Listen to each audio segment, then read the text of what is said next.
오늘은 10월의 첫 번째 주일입니다. 이제 2021년도 채 100일이 남지 않았습니다. 참 한 해가 빨리 흘러가는 것 같은데요. 코로나19 바이러스와 싸운 지도 벌써 2년이 다 되어가고 있습니다.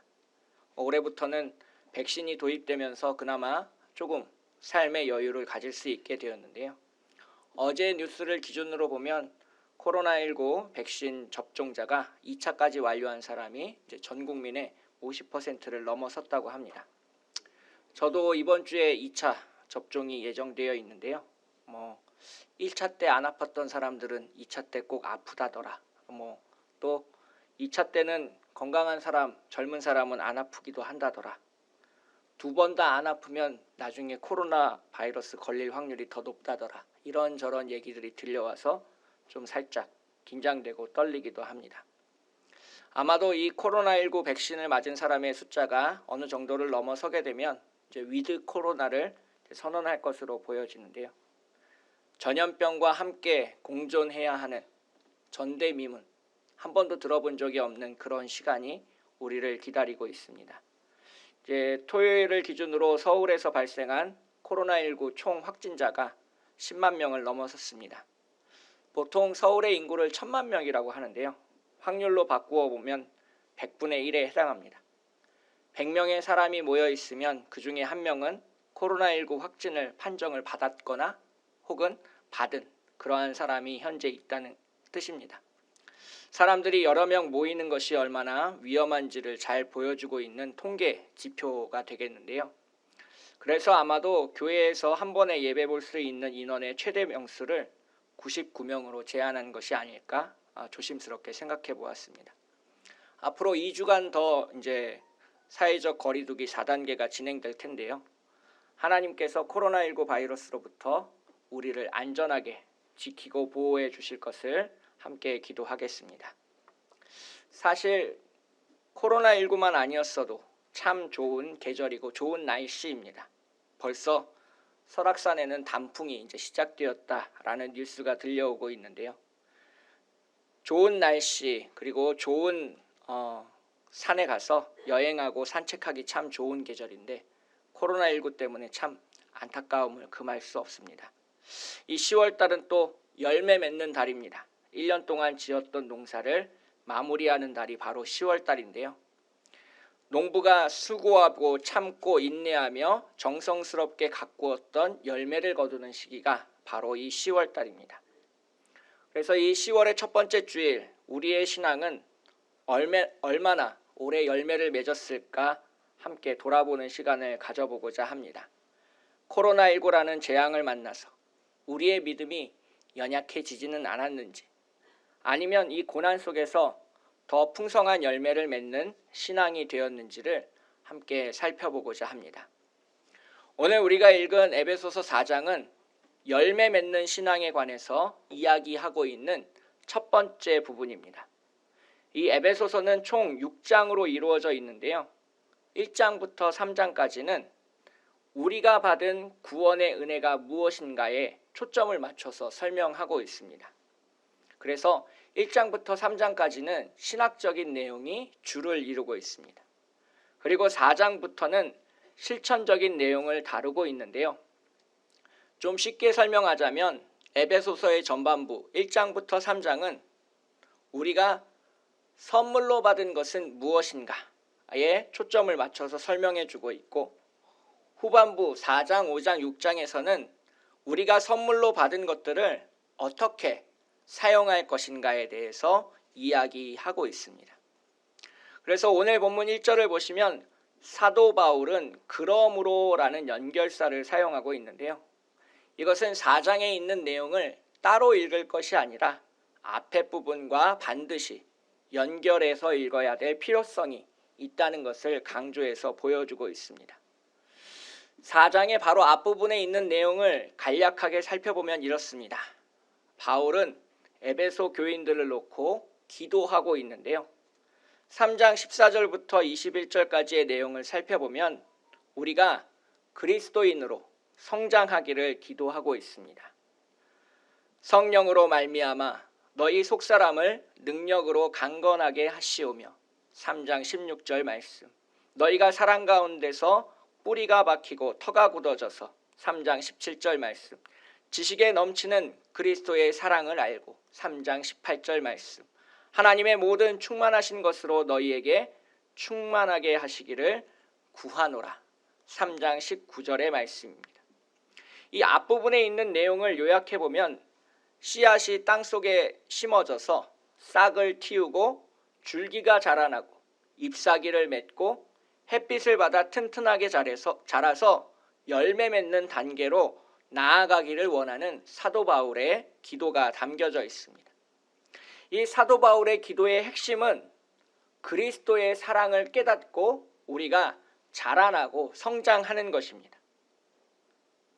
죄인인 우리를 용서하시기 위해서 십자가를 짊어지신 예수 그리스도의 사랑을 깨닫는 것이 무엇보다도 중요하다는 것을 보여주고 있습니다.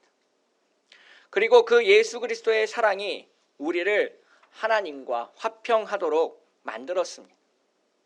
에베소서 2장 14절을 보시면 그는 우리의 화평이신지라 둘로 하나를 만드사 원수된 것 곧 중간에 막힌 담을 자기 육체로 허시고 또 십자가로 이 둘을 한 몸으로 하나님과 화목하게 하려 하심이니라. 아멘. 예수 그리스도의 사랑이 우리를 새로운 사람으로 거듭나게 만듭니다. 죄인에서 의인으로 거듭나게 만들고 하나님은 의인으로 거듭난 우리를 하나님 보좌 앞에서 만나십니다. 우리는 예수 그리스도의 사랑에 힘입어서 주님 앞에 나아가서 기도하며 주님의 뜻을 알아갈 수 있는 귀한 시간을 가질 수 있게 되었습니다. 오늘 주님과 동행하며 오늘 하나님과 연합한 삶을 살아갈 수 있는 소망이 생겼습니다. 예수 그리스도의 사랑 때문입니다. 그리고 그 사랑을 깨달아서 은혜가 충만한 자로 살아가는 것, 바로 이것이 에베소 교인들을 향한 바울의 기도의 내용입니다. 예수 그리스도의 사랑을 깨닫고 은혜가 풍성해지고 우리의 믿음 안에서 자라나면 결국 믿음의 열매를 맺게 됩니다.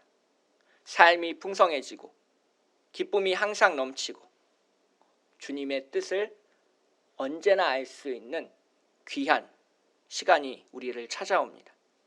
날마다 주님과 함께하는 은혜가 넘치기 때문에 그렇습니다. 예수 그리스도를 믿고 은혜가 넘치는 삶을 바라지 않는 사람은 없습니다. 그리고 열매 맺는 풍성한 삶을 살아가기를 우리 모두가 원합니다. 그런데 잘 믿고 은혜가 풍성하고 열매를 잘 맺으면 거기서 끝나는 것일까요? 사도 바울은 오늘 본문 속에서 아니다라고 말씀하고 있습니다. 오늘 본문 1절을 보시면 사도 바울은 예수 그리스도의 사랑을 깨달은 사람들이 해야 하는 일이 있다라고 말씀하고 있습니다. 너희가 부르심을 받은 일에 합당하게 행하라라는 말씀입니다. 우리는 부르심을 받았습니다. 씻을 수 없는 죄인이었던 우리가 예수 그리스도의 사랑을 힘입어 의인으로 칭함을 받을 수 있게 되었습니다. 그리고 예수 그리스도께서는 우리에게 말씀하셨습니다. 가서 복음을 전하라. 이 말을 다시 풀어보면 도저히 고칠 수 없는 질병을 앓던 환자가 의사를 만나서 고침을 받았습니다. 회복된 환자가 제일 먼저 기쁨으로 할 수 있는 일이 무엇이겠습니까? 그것은 다른 사람에게 그 기쁨의 소식을 알리는 것입니다. 내가 나음을 받았다. 내가 예수를 만났다. 내가 고침을 받았다. 내가 예수 그리스도로 인해서 회복되었다.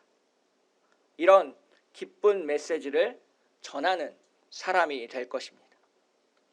열매 맺는 신앙도 마찬가지입니다. 우리는 모두 믿음의 열매를 맺어야 된다는 것을 잘 알고 있습니다. 하지만 우리가 간과하기 쉬운 사실이 있는데요. 그것은 나를 위해서 열매를 맺는 것이 아니라는 사실입니다. 우리는 하나님을 위해서 그리고 이웃을 위해서 열매를 맺어야 된다는 사실입니다. 나무가 열매를 맺는 까닭은 씨앗을 널리 퍼뜨리기 위함입니다. 새가 그 열매를 물고 날아가 멀리서 씨앗이 심겨지길 바라는 마음으로 나무는 열매를 맺고 있습니다. 바울이 우리의 신앙이 성장하고 성숙하고 자라나서 열매 맺기를 바라는 그 기도에도 같은 마음이 담겨져 있습니다. 우리가 신앙의 열매를 맺으면 그 신앙의 열매를 맛보는 사람은 우리가 아닙니다. 갈라디아서 5장 22절 23절에서 사도 바울은 성령의 9가지 열매를 이렇게 말씀하고 있습니다. 오직 성령의 열매는 사랑과 희락과 화평과 오래 참음과 자비와 양선과 충성과 온유와 절제니 이 같은 것을 금지할 법이 없느니라. 성령의 열매, 믿음의 열매, 그것을 맛보는 사람은 우리가 아니라 바로 우리 옆에 있는 이웃입니다. 오래 참으면 나에게 금전적인 이득이 있어서 우리가 참는 것인가요? 아니죠. 하나님이 죄인인 우리를 오래 참으셨으니 우리가 다른 사람을 오래 참는 것입니다. 우리가 다른 사람에게 긍휼을 베풀면 나중에 더 큰 보답을 받을 수 있기 때문에 긍휼을 베푸는 것입니까? 아니죠. 하나님께서 우리에게 긍휼을 베푸셨으니 우리도 다른 사람에게 긍휼을 베푸는 것입니다. 새가 열매를 먹으면서 씨앗이 널리 퍼지듯이 우리가 가졌던, 우리가 맺었던, 우리가 열매 맺은 그 성령의 열매를 다른 사람들이 맛보면서 복음의 씨앗이 퍼져나가는 것입니다. 설교를 메모하시는 분들이 있는데요. 이건 좀 꼭 메모하셨으면 좋겠습니다. 신앙이 열매 맺는 까닭은 이웃을 사랑하기 위함이라는 것입니다. 오늘 본문 1절부터 6절까지의 말씀을 딱 2가지로 요약할 수 있습니다. 2문장으로 요약할 수 있습니다. 첫째, 성령의 열매로 교회가 하나 되게 하라. 둘째, 그 까닭은 우리가 한 분이신 하나님을 믿고 있기 때문이다. 오늘 본문 1절에서 너희가 부르심을 받은 일에 합당하게 행하라 라고 말씀하고 있는데요. 이 1절의 마지막 말씀과 연결해서 보아야 될 구절은 바로 3절입니다. 성령이 하나 되게 하신 것을 힘써 지키라. 즉 부르심을 받은 일에 합당하게 행하는 것이 무엇이냐? 그것은 바로 3절에 있는 성령이 하나 되게 하신 것을 힘써 지키라는 것입니다. 사람이 모인 곳에는 모이기보다는, 연합하기보다는 분열하기가 더 쉽습니다. 우리 안에 아직 죄가 남아있기 때문입니다. 시기하고 질투하고 이간질하고 미워하고 다투고 싸우는 것이 죄의 속성입니다. 그리고 그것이 아직 우리 안에 남아 있습니다. 그래서 연합하기보다는 다투고 나누고 싸우기가 쉽습니다. 인간의 힘으로 통일되어 하나 되어 나간다는 것은 거의 불가능합니다. 하지만 우리에게 불가능한 것이 하나님께는 가능한 일로 바뀝니다. 성령께서는 우리를 하나 되게 하셨습니다. 성령께서는 죄인인 우리를 은혜의 자리로 부르셨습니다. 성령께서는 죄인인 우리를 깨끗게 하셔서 주님의 보좌 앞에 나아갈 수 있도록 만드셨습니다. 그 주님의 보좌 앞에서 형제 자매가 함께 어울려 연합할 수 있도록 하시는 분, 바로 성령님이십니다. 하나님이 임재하는 곳, 하나님이 함께하는 곳에서 갈등은 사라집니다. 오직 우리를 하나 되게 하시는 그 성령의 능력만이 나타나게 됩니다. 하지만 항상 이렇게 성령께서 붙잡아 주시는 것은 아닙니다. 3절에서 사도 바울은 힘써 지키다라고 말씀하고 있습니다. 이것은 성령께서 하나 되게 하신 것을 지키는 것이 매우 중요하고 긴박한 일이라는 것을 우리에게 알려주고 있습니다. 여기에 쓰인 헬라어 원어는 서두르다, 열심을 내다, 온갖 노력을 다하다라는 의미를 담고 있습니다.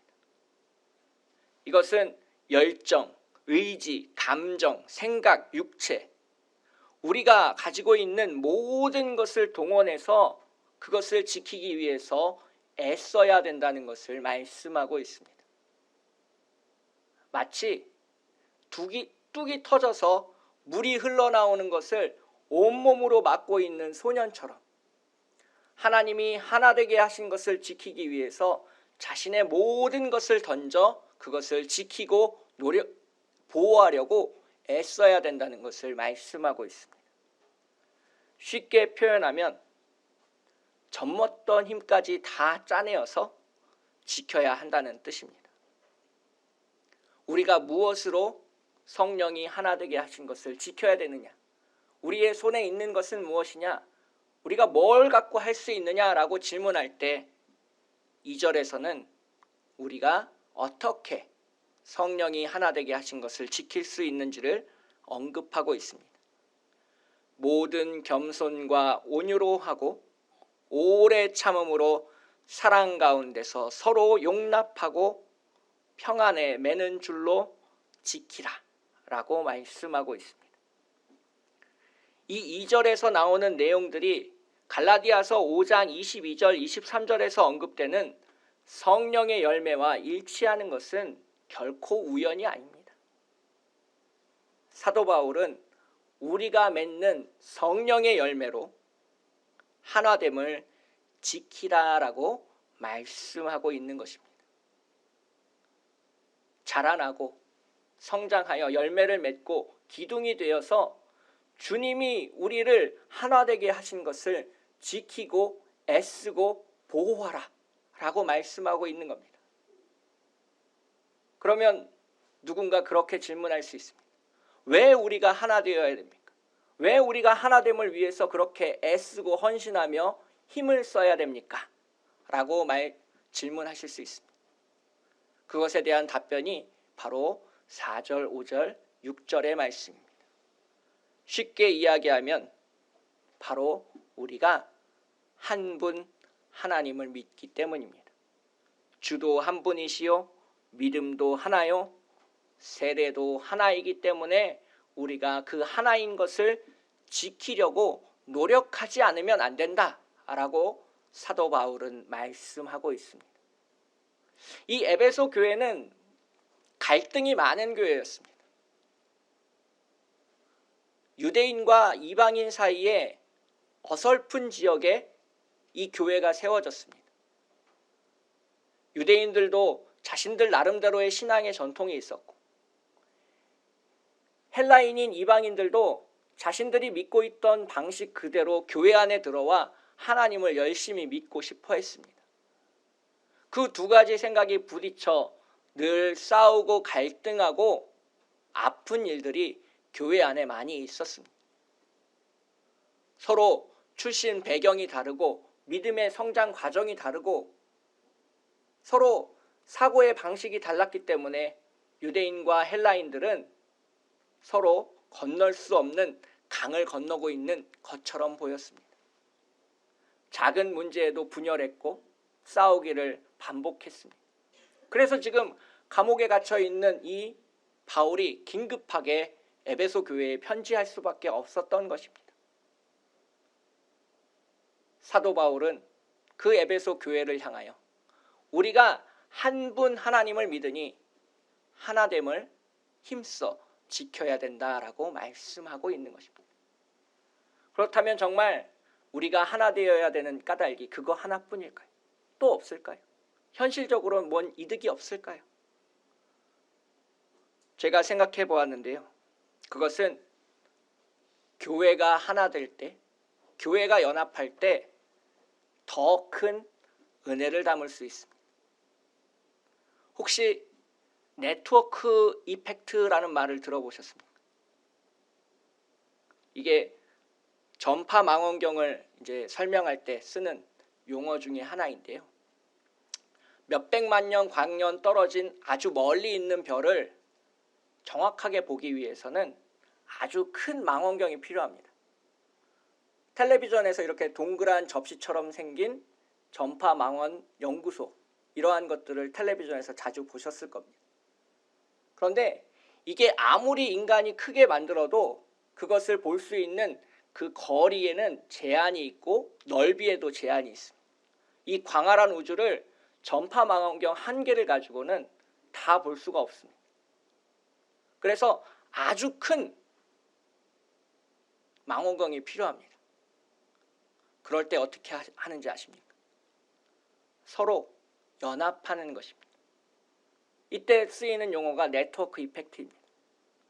쉽게 예를 들면 서울에 전파 망원경 연구소가 하나 있고, 부산에도 하나 있고, 강원도에도 하나 있고, 전라도에도 하나 있고, 충청도에도 하나 있고, 그렇게 한 5군데, 6군데의 지역이 함께 연합해서 네트워크로 자신이 관찰했던 내용들을 함께 묶으면 어떻게 되는지 아십니까?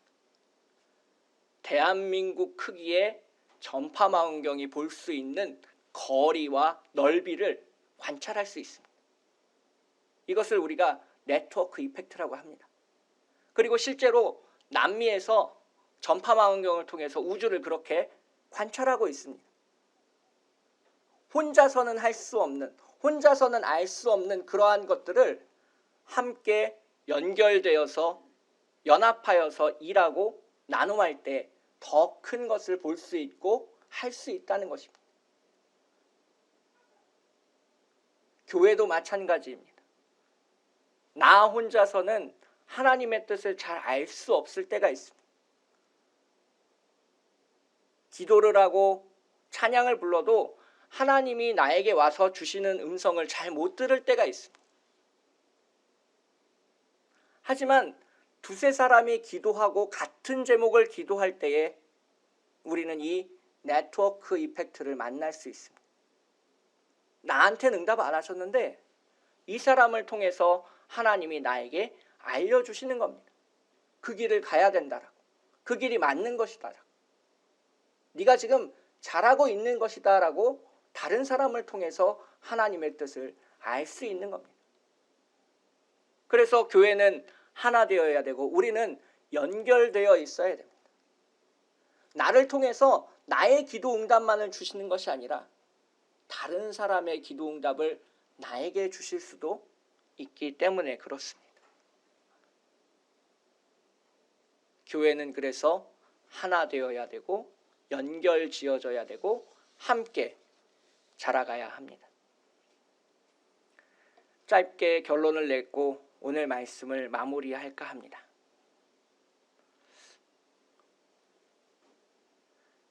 적으시는 분들이 있는데 적으셨으면 좋겠어요. 은혜는 흘러갈 때 진짜 은혜다. 내 안에 은혜가 고여있길 바라면 그 은혜는 썩고 고갈되고 사라질 수밖에 없습니다. 하지만 은혜가 흘러갈 때 우리는 새로운 은혜의 충만을 만날 수 있고 내가 흘려보낸 그 은혜로 인해서 다른 누군가가 일어서는 회복되는 놀라운 경험을 할 수도 있기 때문에 그렇습니다. 그래서 우리가 그렇게 노래 부르지 않습니까? 강물같이 흐르는 은혜. 은혜는 흘러가야 됩니다. 나를 통해서 다른 사람, 이웃에게로 흘러가야 됩니다. 제가 매주일 하나님 앞에 기도하는 것이 있습니다. 하나님께서 주신 그 은혜로 이 설교 강단에서 흘러가기를 바라는 겁니다. 그리고 다음 주에는 다시 새로운 은혜로 제 안에 채워주시기를 매주 기도하고 있습니다. 나를 위해서가 아니라 우리를 위해서. 하나님이 우리를 교회로 부르셨고 우리를 하나 되게 하셨기 때문입니다. 오늘 본문 2절을 보시면 겸손, 온유, 오래 참음, 사랑이라는 단어가 사용되어지고 있습니다. 전부 나와 이웃 사이, 나와 다른 사람들의 관계 속에서만 나타날 수 있는 그러한 열매들입니다. 우리가 보통 겸손하다 그러면 운동을 잘하는데 나 축구 못해, 나 농구 못해, 이런 것들을 겸손이다라고 이야기하게 됩니다. 하지만 오늘 본문 속에서 나타나는 겸손은 다른 사람을 위해서 모욕을, 침뱉음을 감당하는 그러한 겸손을 말하는 겁니다. 예수님이 십자가를 짊어지셨을 때 많은 사람들이 비난하고 침뱉었습니다. 그러한 것들을 의미하는 것이 오늘 본문 속에 나타나는 겸손의 의미입니다.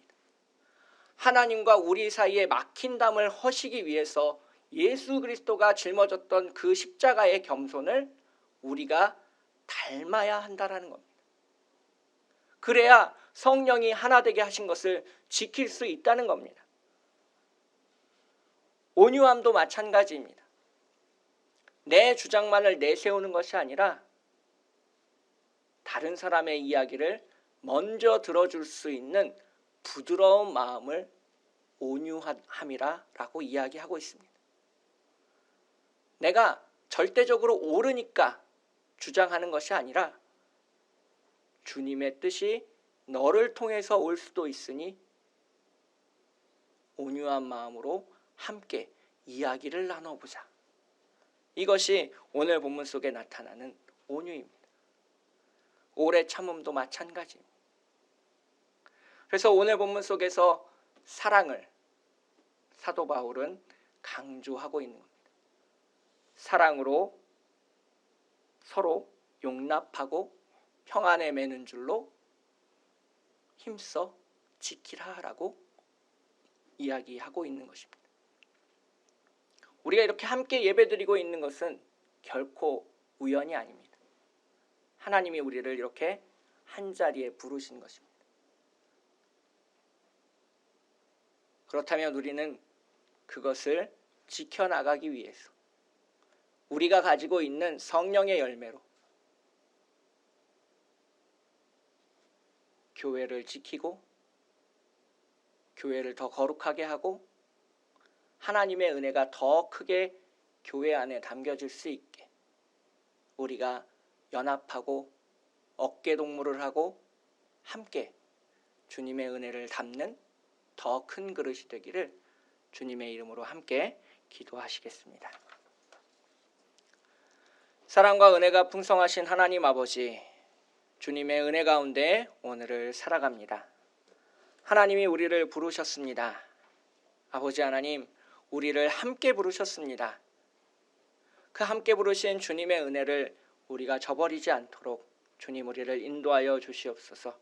우리가 힘쓰고 노력하여 그것을 지키고 나가 주님이 한 분임을, 믿음도 하나임을, 세례도 하나임을 믿지 않는 사람들에게 보여주게 하여 주시옵소서. 아버지 하나님, 주님의 은혜 가운데 오늘 서게 하시고 더 큰 은혜를 담는 그릇으로 우리가 서로 거미줄처럼 얽히고 설켜 연합되게 인도하여 주시옵소서.